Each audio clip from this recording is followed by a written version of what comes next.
NDA ఘన విజయంపై TDP అధినేత Nara Chandrababu Naidu media సమావేశం. సెక్యూరిటీ క్లియర్ చేయండి వాళ్ళకి కనపరేట్ గా. You come back or otherwise this side you can come. మీరంతా కూడా ఆ సైడ్ ఈ సైడ్ అడ్జస్ట్ చేసుకోండి.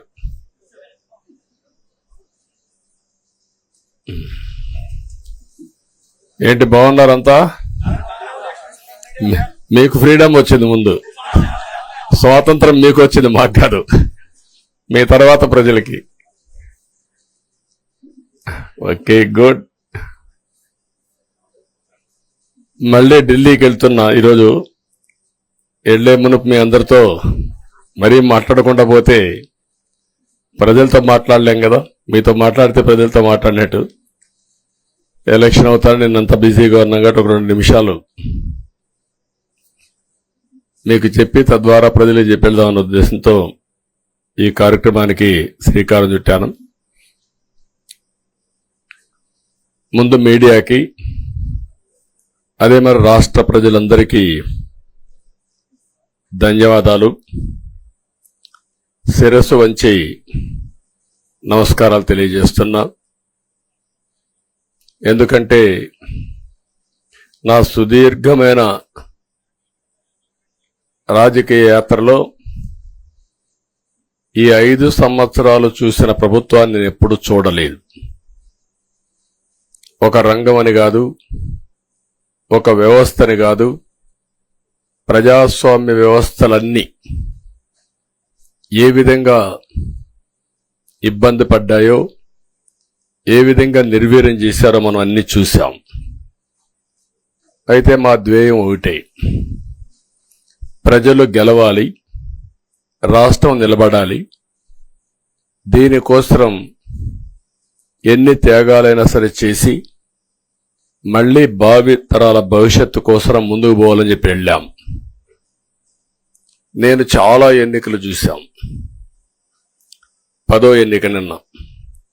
అంటే ఇన్ని ఎన్నికలు చూసినా, అంటే ఎన్నికలు చూడడమే కాకుండా ఈ ఎన్నికలన్నీ at the helm of affairs ఉండి ఎప్పటికప్పుడు సమీక్షలు గాని ఇవన్నీ నిర్వహించడం కూడా చేశాం.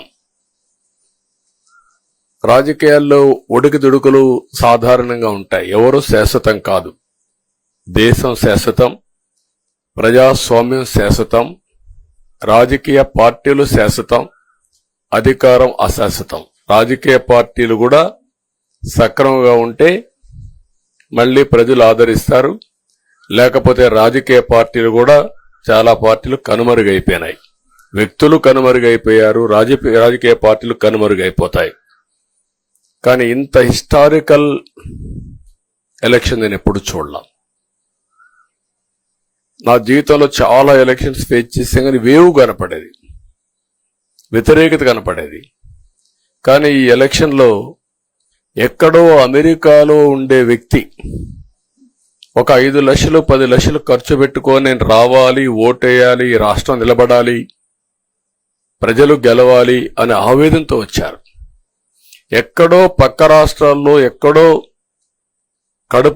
కడుపు నిండడం కోసం కూలి పనులకైనటువంటి వ్యక్తులు, పాచి పనులు చేసుకునే వ్యక్తులు సొంత డబ్బులు పెట్టుకొని నేరుగా ఇక్కడ రైల్వే స్టేషన్లో చూస్తే, బస్ స్టాండ్లో చూస్తే భోజనం కూడా ప్యాక్ చేసుకొని తీసుకొచ్చి ఇక్కడ భోంచేసి ఓటేసే పరిస్థితికి వచ్చారు.